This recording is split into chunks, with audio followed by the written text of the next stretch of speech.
What's up, everybody? Wanted to do a follow-up video on the 2013 Infinity G37 that we're doing spark plugs, as you can see on the table, and lower intake gaskets.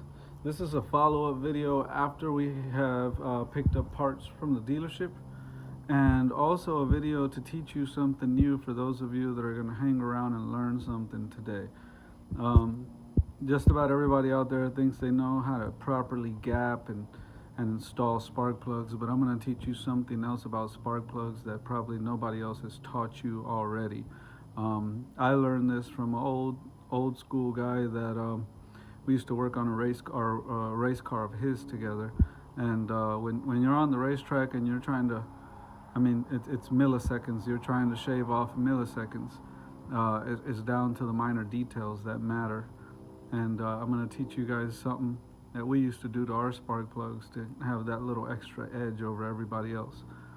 Anyways, before I dive into that, I wanted to share, for those of you that were following part 1 of the video where I talked about removing the throttle body to clean the inside of this intake and to clean the back side of this butterfly inside of here.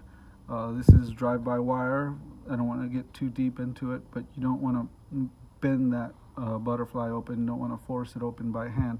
So you unbolt it from these bolts right here, and then you clean it from the backside gently without manipulating the butterfly, because then you have to go through the whole relearning program on the drive-by-wire throttle body.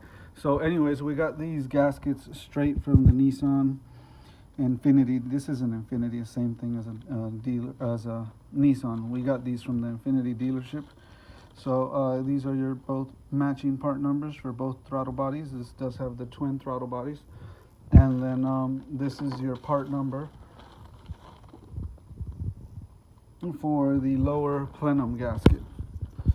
That will go there. So we got all of our new gaskets getting ready to go on. We're going to remove the throttle bodies, clean that. We went ahead and also grabbed these spark plugs. I got one out. I've already removed the old Denso plugs. I'm going to show you what comes in factory. Won't talk about it too much since we've already shown these on the part 1 video, but this is a Denso Iridium plug. It's a cheaper plug. It's $18.99 at O'Reilly's. The dealership wants like $21 and change for these same Denso OEM replacement, for those of you that want to go with that. This NGK plug is an Iridium also, but this is the Laser Iridium Premium plug from NGK. This, in my opinion, is a upgrade from the Denso. They're both Japanese plugs, and they're both very similar. NGK just builds it a little internally from the core inside out. If you look at these closely in the light, they have that little extra nipple coming out of the electrode, the ground electrode by the igniter. In case you see that on your old ones and you think, oh man, that shouldn't be there, that's how these cars come from the factory. That's actually how they adjust the gap. So most people will tell you, oh, make sure you gap your spark plug, and they pull out a gap tool, right?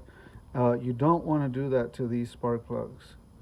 You don't want anything actually touching the igniter tip, and you don't want to. There is an appropriate tool to bend that electrode with if you needed to make an adjustment, and I would recommend a feeler gauge if you really wanted to nitpick and make sure that it's at the proper gap. But these are already pre-gapped. There's no need to go as far as trying to worry about gapping them yourselves. So that you can trust the gap on these things. It's a $32.99 plug. He served in the Navy, and he gets a service discount for having served, and I thank him for his service as well. So I think he got like an extra 10, 15, 20%. I'm not sure what they get, but they get an additional discount. So he went ahead and grabbed those. Without the discount, it's roughly about just a little over $200 for all 6 spark plugs. Not cheap spark plugs by any measure. But again, this is an upgrade. They last a lot longer. They have a longer life expectancy than the NGKs do. Okay, so that's enough about the parts there. Now, for those of you that stuck around with me, thank you for doing so. I'm going to teach you something that I was taught, and I've really learned the value. I went to mechanics school, and this is something that school never taught me. I learned at the racetrack. So we again, the school will teach you how to gap a spark plug. They'll teach you about the different heat ranges. You know, they'll even teach you to understand thread counts and crush washers and everything. They teach you a lot of valuable things about spark plugs. But one thing they never taught is indexing the spark plug. I don't know if you guys noticed. I have the Sharpie out there. And if you look at this spark plug, turn it around, you see that mark I made with the Sharpie all the way across? You see how it lines up with this bottom ground right here? Well, this is what the igniter arcs off of so long story short, this ground is lining up with that Sharpie mark. And I've already done that to all of them. Lining up with that on all of them. And here's what I'm trying to teach y'all about indexing a spark plug. So let's say that these are installed in the cylinder and they all have the same mark. I've shown you that. So I'm going to come over to the engine now and show you what that mark does. But actually, before I do, let me show you on my tool. I'll bring my tool over there with me. Now keep in mind, these are 9/16. I mentioned that in the video to part 1. It's a 9/16. And you notice how that spark plug wobbles on that? You want to use one of these extensions that has they'll give it the wobble, because I gotta hook this back up. Give me a sec. Okay, because you want that wobble there on this particular car because of how close this fuel pressure line runs there. You want that wiggle room to manipulate your way in here. And on the back spark plug, it comes in handy too, as you can see, to have that wobble room. Other extensions would be stiff, and then you're hitting. So this is a regular 9/16 deep socket, and if you notice, I'm going to shove this spark plug in there.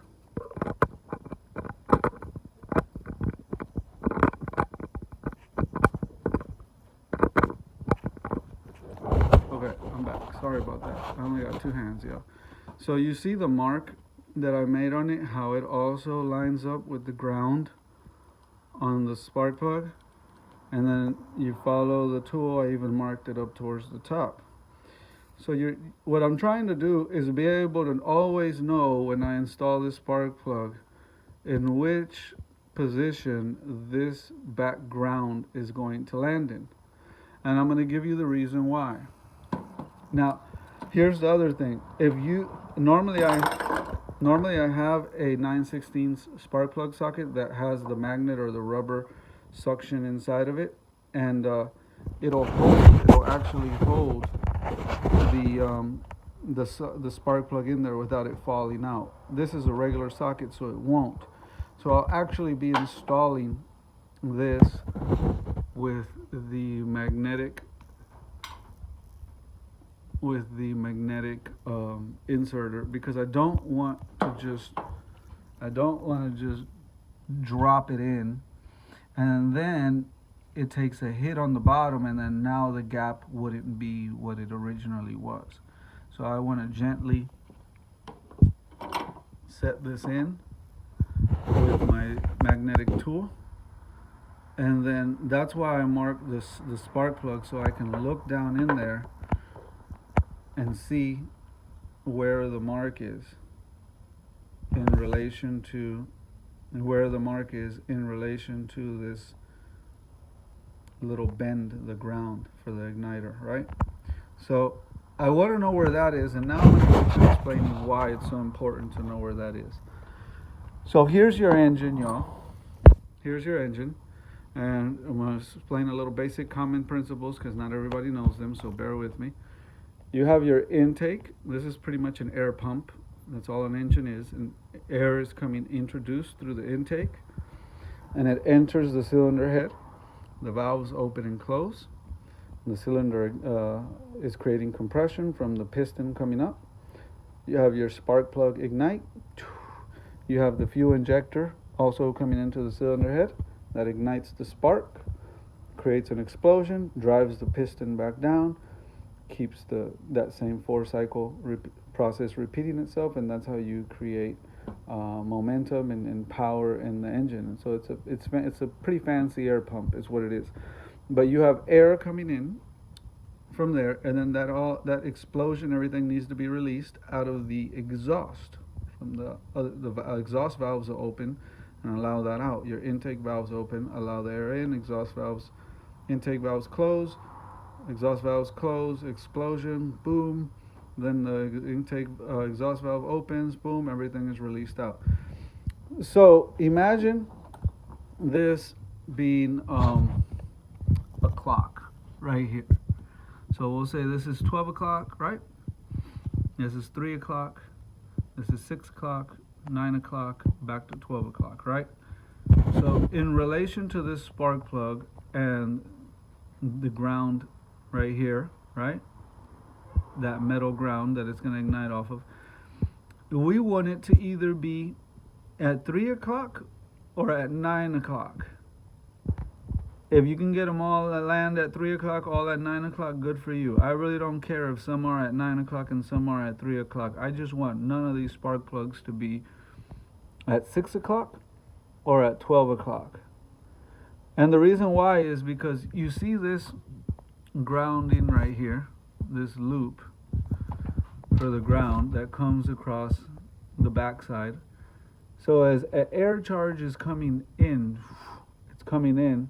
the air charge, I'm going to set this right here where I can use my hands to explain and still hold this phone. I'm not fancy, I don't have a tripod or anything like that, so bear with me, y'all. And so say that this is the air charge coming in. As the air charge comes in, it gets split.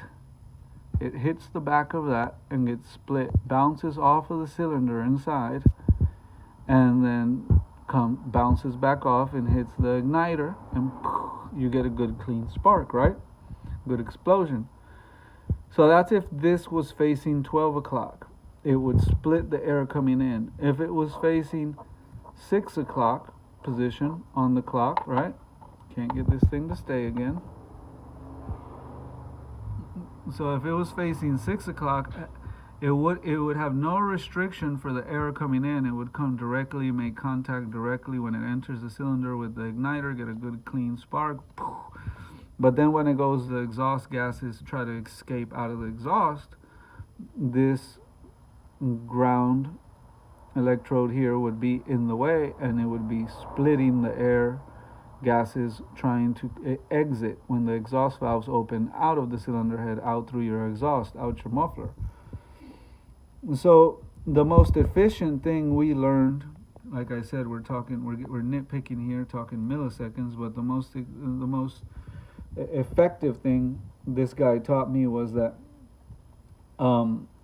if you have it either at 3 o'clock or at 9 o'clock, you're always going to have this thing in the way. You need a ground for the igniter to arc off of. It's always going to be there. Now, there is some plugs you can talk about, the E3 spark plugs or the Bosch 4s and all that. That's fine. Good and dandy for you. I don't particularly like those. They do have their pros, but they also have their cons, and I like old traditional spark plug like this. They tend to last a lot longer. Those plugs are a little too close to the igniter, and too many ground electrodes. The arc is different. I've watched a lot of videos. Michigan State University did a lot of research on them, and I prefer the traditional spark plug. So we'll continue talking about this traditional style of spark plug. You would want it to be either at 9 o'clock or 3 o'clock. As the air charge enters the intake, air is entering the intake, right? It's going to enter directly to the igniter on the tip, explode, get the spark, right? And burn the fuel, create the compression, and then there's not going to be any interference from this as it escapes. There's going to be slight interference on the either 9 o'clock side or on the 3 o'clock side, but nothing compared to the amount of interference the air charge would have if it was at 12 o'clock or 6 o'clock. It's much more efficient as far as air coming in and air coming out if this ground electrode is bent towards 3 o'clock or 9 o'clock. So again, when you're talking about shaving milliseconds that make the difference whether you come in first place or second place, these things are important. And I get this isn't a full-blown race car and it's not competing in any kind of professional form of racing, but I took that practice from racing and I applied it to everyday regular cars just because for better fuel economy, for a better burn, for a more efficient combustion process, why not take it to that measure? It's not something you're going to feel in the seat of your pants by doing, but it's something the average guy doesn't do. And the engine does pick up on it. The engine does notice it. If we were to have this engine on a dyno and do a before and after pull, I can verify that you would see a difference in the power curve when a plug is indexed to where the plugs aren't indexed. They're just dropped in and tightened down. There's race teams that'll argue, oh, it's such a minimal difference, we don't bother, we just drop good plugs and we run laps and we win championships. That's good for you. But when you're a small independent guy and you're limited on your equipment and you need to extract every last bit you can from the budgeted equipment that you have to run with, these things do make a difference. And I've always been the little guy trying to hopefully get his little equipment to be competitive with bigger money equipment, and it's these little things that have made the difference. So if you were to look at it on an oscilloscope on a snap-on scanner and you were to see the readings on an oscilloscope, live readings from your ignition system, you can see the difference in the arc. And it's a slight improvement, but it is an improvement. You're just going for optimal efficiency in your everyday driver when you do this, is what you're doing. Just optimal burning of the gases in the compression happening in your engine as it's entering and as it's escaping your cylinder. So for those of you that care and pay attention to detail, that's why they call me Mr. Diligent. I'm very keen on the attention to detail stuff. I invite you to watch this video a couple times if you have to. It's really not that complicated to learn to index your spark plugs. Mark them. When you stick this down in there and you're tightening it, as you're coming around, you see how you can see where that's going to land, whether it's landing at 12 o'clock, whether it's landing at 3 o'clock, 6 o'clock, 9 o'clock, or back at 12 o'clock. Again, like I said, we don't want it at 12, we don't want it at 6, we want it either at 3 or at 9. And we're going to do that to all 3 cylinders here, all 3 cylinders there. So we know we got the premium NGK laser iridium spark plugs. We know we upgraded to them. We know we got we understand that we've also have a spark plug that is pre-gapped, so we don't have to worry about that. We know we got the right heat ranges. This is the appropriate part number that we crossed over to the factory Denzos. So we know we got the right plug going in, but more than just having the right plug and making sure it's gapped, we went above and beyond. This is just called, making sure you dot the I and cross the T's. And we're indexing these spark plugs before we install them. So that's what we'll be doing. Again, the process, magnetic tool attached to the spark plug, drop it in gently, start turning it, you'll see where it lands. If you see that it's landing only on, say, 6 o'clock and 12 o'clock, and you don't want it to land there, you're looking for 3 or 9 o'clock, take it back out, pay attention to where it is when the thread starts catching as you start turning. If you started turning the thread at 12 o'clock and it's always landing at 6 o'clock, then that has a lot to do with the thread count on the spark plug. Try to start it threading it at 6 o'clock or at 3 o'clock or at 9 o'clock until you get it to land where you want. Once you figure that out on the first plug, you understand your thread count and they're all pretty much going to land the same. You start threading them all in that same position and they're all pretty much going to land in the same, give you the same result to where when they bottom out on the thread. So don't want to make the video too much longer. I think I went over everything in great detail for y'all. This is called indexing spark plugs. This is, again, the 2013 Infinity G37, the fancy pants 370Z. This is the X model, 68,000 mile tune-up. We are not only upgrading spark plugs, we're indexing them, y'all. We're cleaning the intake manifold. Got the brake spark cleaner that I talked about in video number 1. Brake parts cleaner, I've already mentioned O'Reilly's is my favorite store. You go and grab you a couple cans of brake parts cleaner to spray out the intake and get everything nice and clean before you put your gaskets back. I had them grab 4 cans of that. I'm going to use that to clean the back of the throttle bodies, put all that back together, slap this thing together, take it for a ride.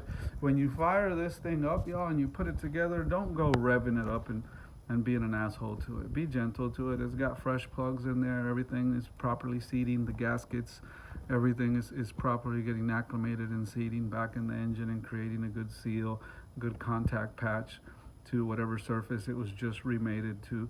And just let it start up, let it get a good idle, let it come up to temp, drive it around, put it 2-3 miles on it nice and easy.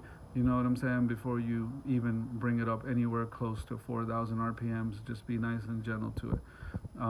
That's what I've done. I've always done that, and I don't have stuff coming back with intake gasket leaks that blew out or something. You'd be surprised how many people start it up, get excited. There's new spark plugs and whong, whong, and they want to hear it rev up. Don't do that. Anyways, thanks for watching. Good luck. God bless. Be safe, y'all.